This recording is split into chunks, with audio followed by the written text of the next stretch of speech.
नमस्कार साथियों, electrician theory paper solution में आप सभी का हार्दिक स्वागत है। साथियों, आज की क्लास का पहला तथा इस सीरीज का 51वां प्रश्न आपके सामने इस प्रकार है कि वैकल्पिक को किस में रेट किया जाता है।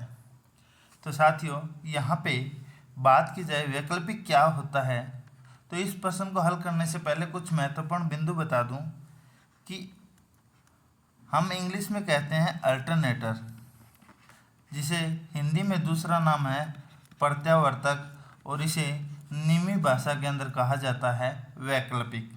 अल्टरनेटर का अर्थात है साथियों, यह यांत्रिक ऊर्जा को विद्युत ऊर्जा में परिवर्तित करता है।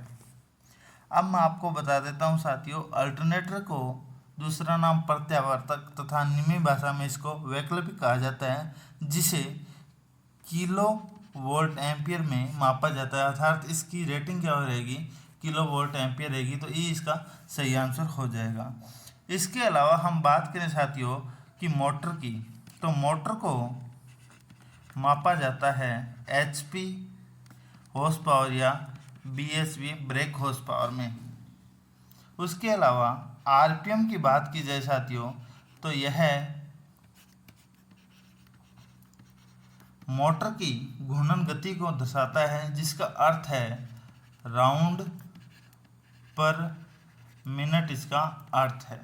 उसके बाद में यहाँ पे ये ऑप्शन गलत है, यहाँ पे होगा kWh, जिसका अर्थ है विद्युतीय ऊर्जा को मापने की इकाई क्या है कि किलो वाट हावर है, तथा यहाँ पे इलेक्ट्रोवोल्ट है जो कि ऊर्जा की एक इकाई है। EV का अर्थ है इलेक्ट्रोवोल्ट।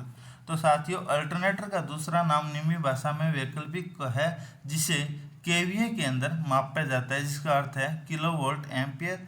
मोटर की दक्षता BHP break horse power, round पर मिनट मोटर की घूर्णन गति या किसी मशीन की घूर्णन गति है, जिसे राउंड पर मिनट या रोशन पर मिनट के नाम से जाना जाता है। किलोवाट हावर ऊर्जा की विद्युतीय इकाई मापते हैं, इलेक्ट्रोवोल्ट ऊर्जा की इकाई मापते हैं। इस प्रकार इस प्रश्न को हल कर सकते हैं। अगला हमारा प्रश्न है साथियों, अल्टरनेटर में पोर्टियर त्रिकोण का उपयोग रिक्त स्थान निर्धारित करने के लिए किया जाता है। तो साथियों, यहाँ पे अल्टरनेटर या वैकल्पिक की बात की जाए या प्रत्यावर्तक की, तो उसके अंदर पोर्टियर त्रिकोण का अर्थात है यह अल्टरनेटर में वोल्टेज रेगुलेशन निर्धारण करने के लिए इसका उपयोग किया जाता है। वोल्टेज रेगुलेशन या वोल्टेज नियमन इसे कह सकता है। साथियों, मैं आपको बता देता हूँ, किसी अल्टरनेटर में उसकी घूर्णन गति के साथ साथ इसमें करंट को घूर्णन गति, इसकी RPM मान लो, तथा इसके अंदर इलेक्ट्रिक करंट को नियत रखते हुए जब मोटर या अल्टरनेटर को जब एक तो नो लोड पे चलाया जाए और एक फुल लोड पे चलाया जाए, तो इन दोनों की जो आउटपुट वोल्टेज है, अल्टरनेटर का कार्य क्या है, यांत्रिक ऊर्जा को विद्युत ऊर्जा में बदलना। जब अल्टरनेटर नो लोड से फुल लोड तक जो इसमें वोल्टेज में परिवर्तन होता है, तो वोल्टेज में होने वाला परिवर्तन, कमी या वृद्धि को क्या कहा जाता है, वोल्टेज रेगुलेशन कहा जाता है। और जिसका फॉर्मूला क्या है साथियों, वोल्टेज रहेगी नो लोड पे माइनस वोल्टेज फुल लोड पे कम हो जाएगी, और बटे वोल्टेज फुल लोड, और वोल्टेज नियमन प्रतिशत में होता है, तो गुणा में क्या लग जाएगा, यहाँ पे क्या लग जाएगा, 100 लग जाएगा। साथियों, इसके अलावा मैं आपको बता देता हूँ, अल्टरनेटर में पोर्टियर त्रिकोण का उपयोग वोल्टेज रेगुलेशन या वोल्टेज नियमन निर्धारित करने के लिए कहा जाता है। वोल्टेज नियमन क्या होता है, किसी अल्टरनेटर में नो लोड से, शून्य लोड से फुल लोड तक होने वाली वोल्टेज में परिवर्तन क्या कहलाता है, वोल्टेज नियमन कहलाता है। और साथियों, यह अल्टरनेटर के किस पे निर्धारित करता है, पावर फैक्टर के ऊपर निर्धारित करता है, अर्थात cos फाई पर निर्धारित करता है। पावर फैक्टर का मान जितना कम होगा, वोल्टेज नियमन उतना ही क्या रहेगा, धनात्मक रहेगा, और पावर फैक्टर का मान जितना अधिक रहेगा, वोल्टेज नियमन का मान उतना ही क्या रहेगा, ऋणात्मक रहेगा। तो ये भी आप क्वेश्चन में याद रखना। अल्टरनेटर में पोर्टियर त्रिकोण का उपयोग वोल्टेज रेगुलेशन निर्धारित करने के लिए किया जाता है। अगला हमारा प्रश्न है, एक अल्टरनेटर में रिक्त स्थान के लिए अंधेरे और उज्ज्वल लैंप विधि का प्रयोग किया जाता है। साथियों मैं आपको बता देता हूँ, एक अल्टरनेटर ये है A1 और दूसरा है A2, दो अल्टरनेटर है। दोनों को एक कपलिंग की सहायता से जोड़कर एक ही, मतलब इन दोनों को जोड़ना ही क्या कहलाता है, सिंक्रोनाइजिंग कहलाता है। सिंक्रोनाइजिंग कहलाता है अर्थात तुल्यकालिक कहलाता है। साथियों दो या दो से अधिक अल्टरनेटर को समांतर क्रम में, मतलब एक दक्षता के साथ चलाना क्या कहलाता है, तुल्यकालीकरण कहलाता है। और इसके लिए अंधेरे और उज्ज्वल लैंप विधि का उपयोग किया जाता है। साथियों मैं आपको बता देता हूँ, दो अल्टरनेटर को समांतर क्रम में इस प्रकार चलाया जाए तो पहली मशीन को क्या कहा जाता है, रनिंग मशीन, तथा दूसरी मशीन को क्या कहा जाता है, इनकमिंग मशीन कहा जाता है। दो अल्टरनेटर को समांतर क्रम में चलाया जाता है, पहली को रनिंग तथा दूसरी को इनकमिंग कहा जाता है। उसके बाद में इसकी शर्तें क्या क्या रहती है साथियों, वो तुल्यकालीकरण करने के लिए वोल्टेज का मान बराबर होना चाहिए, फ्रीक्वेंसी का मान बराबर होना चाहिए, उसके बाद में फेज क्रम R/B ये भी क्या होना चाहिए, बराबर होना चाहिए। साथियों वोल्टेज नियमन या तुल्यकालीकरण की तीन विधियां हैं। कितनी विधियां हैं, तीन विधियां हैं। वैसे चार है पर आपको तीन बता देता हूँ। पहली है डार्क लैंप विधि, डार्क लैंप या अंधेरा लैंप विधि।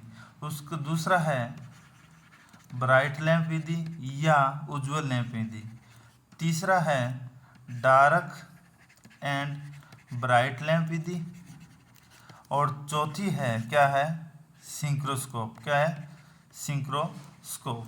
तो साथियों डार्क लैंप विधि, ब्राइट लैंप विधि, डार्क एंड ब्राइट लैंप विधि दो अल्टरनेटर को तुल्यकालीकरण करने की विधि के अंदर उपयोग किया जाता है, जिसकी आवश्यक शर्तें ये है कि वोल्टेज का मान बराबर होना चाहिए, फ्रीक्वेंसी बराबर होनी चाहिए तथा फेज क्रम भी बराबर होना चाहिए। दो अल्टरनेटर को एक फुल कंजंक्शन के साथ समांतर क्रम में चलाना तुल्यकालीकरण कहलाता है। तो चलिए बढ़ते हैं हमारे अगले प्रश्न की तरफ। अगला हमारा प्रश्न है साथियों, यदि एक अल्टरनेटर का घुमाव विद्युत रूप से 60 डिग्री से शॉर्ट पिच है तो इसका पिच कारक क्या होगा। साथियों पिच कारक का अर्थात है पिच फैक्टर से, पिच फैक्टर। तो पिच फैक्टर का अर्थात साथियों cos α/2। यहाँ पे अल्फा का अर्थ क्या है, घुमाव के अंदर बनने वाले कोण का। तो साथियों cos α/2 अर्थात cos 60 डिग्री बटे 2, क्योंकि यहाँ पे अपने को क्या दे रखा है, शॉर्ट पिच कितना 60 डिग्री दे रखा है।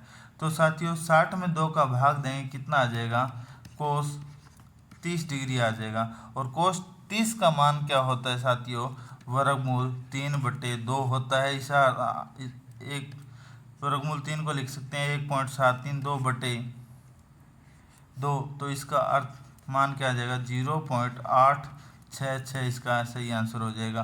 तो यदि एक अल्टरनेटर की घुमाव विद्युत रूप से 60 डिग्री से शॉर्ट पिच है तो इसका पिच फैक्टर का मान 0.866 आएगा। तो साथियों पिच फैक्टर को कहा जाता है cos α/2। अल्फा यहाँ पे बनने वाला विद्युतीय कोण है। चलिए बढ़ते हैं हमारे अगले प्रश्न की तरफ। अगला हमारा प्रश्न है साथियों, पिच कारक ईएमएफ का अनुपात क्या होता है।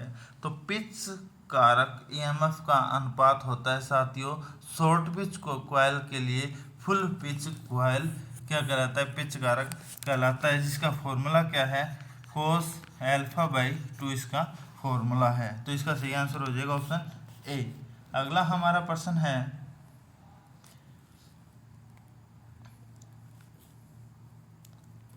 एक अल्टरनेटर को अधिक उत्तेजित करने के लिए कहा जाता है जब यह रिक्त स्थान पावर फैक्टर पर चल रहा होता है।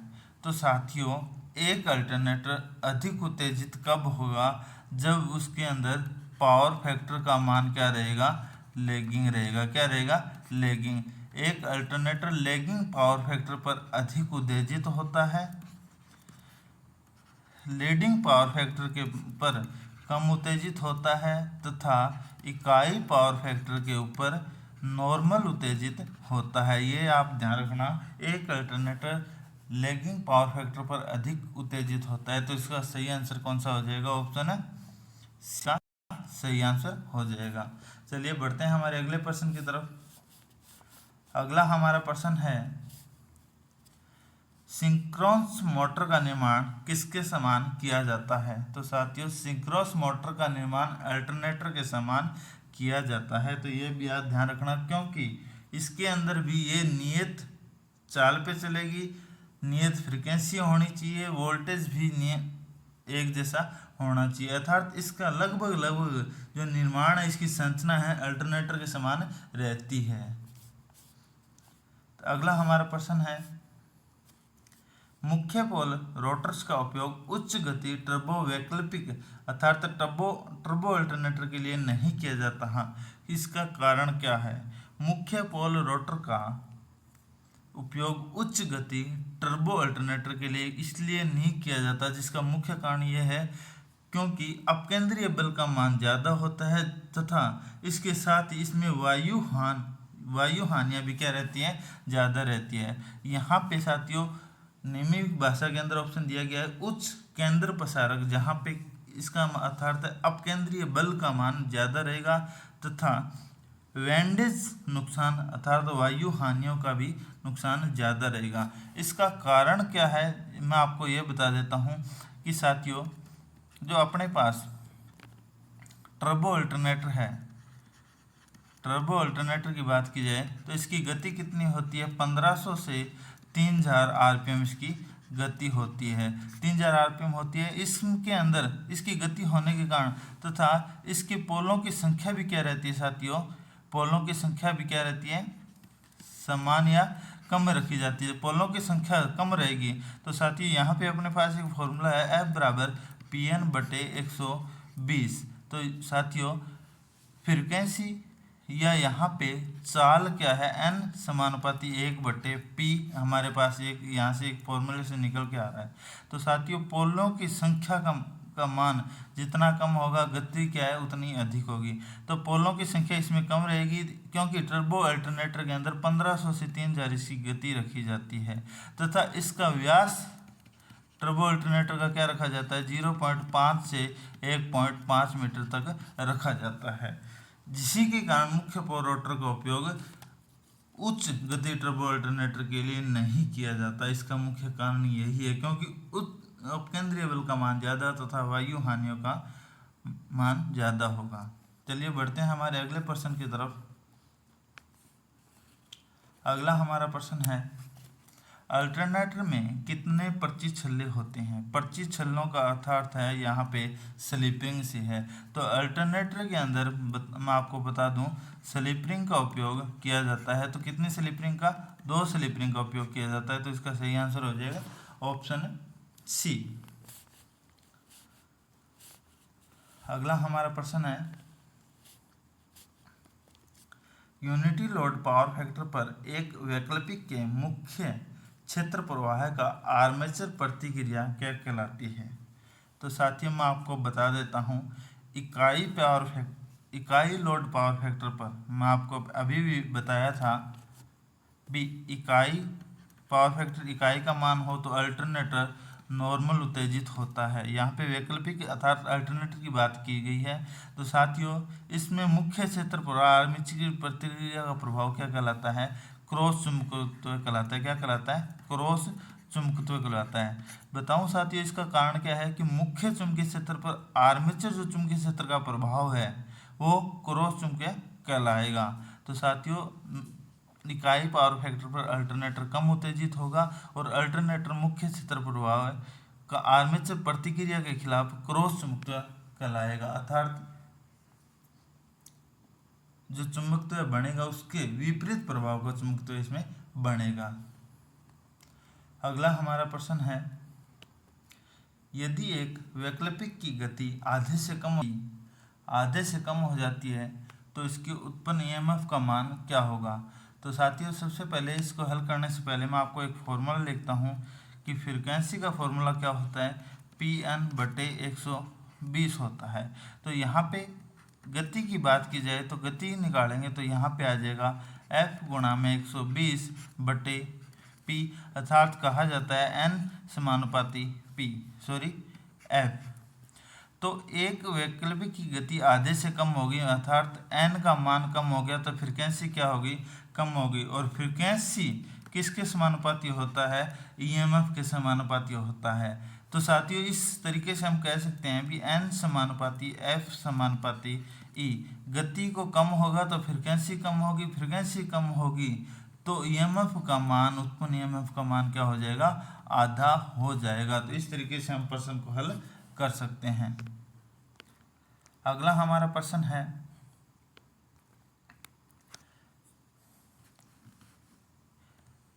तीन चरण डेल्टा कनेक्शन में लाइन वोल्टेज कितने गुणा चरण वोल्टेज है। यहाँ पे साथियों VL तथा VP के मध्य संबंध पूछा है। चरण वोल्टेज का अर्थ आता है फेज वोल्टेज, लाइन वोल्टेज तथा फेज वोल्टेज के अंदर पूछा है। तो साथियों, डेल्टा कनेक्शन क्या होता है, ये डेल्टा कनेक्शन है। डेल्टा कनेक्शन के अंदर लाइन वोल्टेज तथा फेज वोल्टेज का मान क्या रहता है, VL बराबर VP, फेज वोल्टेज के बराबर होता है। परंतु लाइन धारा किसकी, फेज धारा के वर्गमूल 3 गुना अधिक होती है। तो ये याद रखना। साथ ही यहाँ पे पूछा है तीन चरण डेल्टा कनेक्शन में लाइन वोल्टेज कितने गुना चरण वोल्टेज है। तो V लाइन वोल्टेज बराबर फेज वोल्टेज है, तो ये 1 गुना हो गया। तो इसका सही आंसर कौन सा हो गया, C। अब बात की जाए साथियों स्टार कनेक्शन की, स्टार कनेक्शन के अंदर बात की जाए तो लाइन वोल्टेज बराबर होती है वर्गमूल 3 गुना फेज वोल्टेज के, तथा स्टार कनेक्शन के अंदर लाइन धारा बराबर होती है फेज धारा के। तो ये भी आप ध्यान रखना। तो इसका सही आंसर हो जाएगा A, इकाई। अगला हमारा प्रश्न है साथियों, ट्रांसफार्मर सर्किट मोड में मूल हानि को कहा जाता है लोहे हानि को किस रूप में दर्शाया जाता है। तो साथियों, मैं आपको बता देता हूँ, ट्रांसफार्मर के अंदर जो लोहे हानियों को ज्ञात किया जाता है, ये इसके लिए खुला परीक्षण किया जाता है। क्या किया जाता है, खुला परीक्षण किया जाता है, जिसके अंदर परिपथ के अंदर किसका उपयोग किया जाता है, शंट प्रतिरोध के रूप में इसे दर्शाया जाता है। तो अगला हमारा प्रश्न है, ट्रांसफार्मर किसके सिद्धांत पर कार्य करता है। तो साथियों, कहा जाता है भी ट्रांसफार्मर के अंदर 2 वाइंडिंग होती है। कौन कौन सी, पहली प्राइमरी वाइंडिंग, दूसरी सेकेंडरी वाइंडिंग। पहली वाइंडिंग के अंदर जैसी सप्लाई दी तो इसके अंदर चुंबकीय क्षेत्र होगा जिसका छेदन दूसरी चुंबकीय करेगी, अर्थात इसे कहा जाता है म्यूचुअल इंडक्शन। ट्रांसफार्मर फैराडे के चुंबकीय प्रेरण सिद्धांत पर कार्य करता है तथा इसे हम कह सकते हैं ट्रांसफार्मर म्यूचुअल इंडक्शन या अनोन्य प्रेरण के सिद्धांत पे कार्य करता है। ये भी आप ध्यान रखना। इसका सही आंसर हो जाएगा ऑप्शन A। चलिए अगला प्रश्न और आज की सीरीज का हमारा अंतिम प्रश्न इस प्रकार है साथियों, ट्रांसफार्मर तेल रिक्त स्थान से मुक्त होना चाहिए। तो ट्रांसफार्मर तेल कहा जाता है साथियों, हम जब से IT किए तब से सुना है भी ट्रांसफार्मर तेल नमी युक्त होना चाहिए, क्योंकि ट्रांसफार्मर के अंदर जो तेल डाला जाता है वह किसका कार्य करता है, अचालक का कार्य किया करता है। अब मैं आपको बता देता हूँ साथियों कि ट्रांसफार्मर तेल को इंसुलेटिंग ऑयल, क्या नाम, इंसुलेटिंग ऑयल, उसके बाद में हाइड्रोकार्बन ऑयल या केमिकल ऑयल के रूप में जाना जाता है। साथियों, ट्रांसफार्मर ऑयल अचालक होता है। यह विद्युत का अचालक तथा ताप का सुचालक होता है। क्या होता है? ताप का सुचालक होता है। ट्रांसफार्मर ऑयल ताप का सुचालक तथा विद्युत का कुचालक होता है तथा यह एक खनिजों के द्वारा बनाया जाता है। इसे कूलेंट ऑयल के नाम से भी जाना जाता है। तो मैं आपको बता देता हूँ साथियों, एक अच्छे अचालक ऑयल की बात यह है कि यह नमी युक्त होना चाहिए। तो इसका सही आंसर हो जाएगा ऑप्शन डी। तो साथियों, आज की सीरीज में हमने पढ़े हैं 15 महत्वपूर्ण प्रश्न हल किए हैं। अगर आपको मेरी यह वीडियो पसंद आए तो मेरी वीडियो को लाइक शेयर जरूर करें तथा मेरे यूट्यूब चैनल IT एक्सपर्ट को सब्सक्राइब करना ना भूलें। आज के लिए इतना ही, धन्यवाद।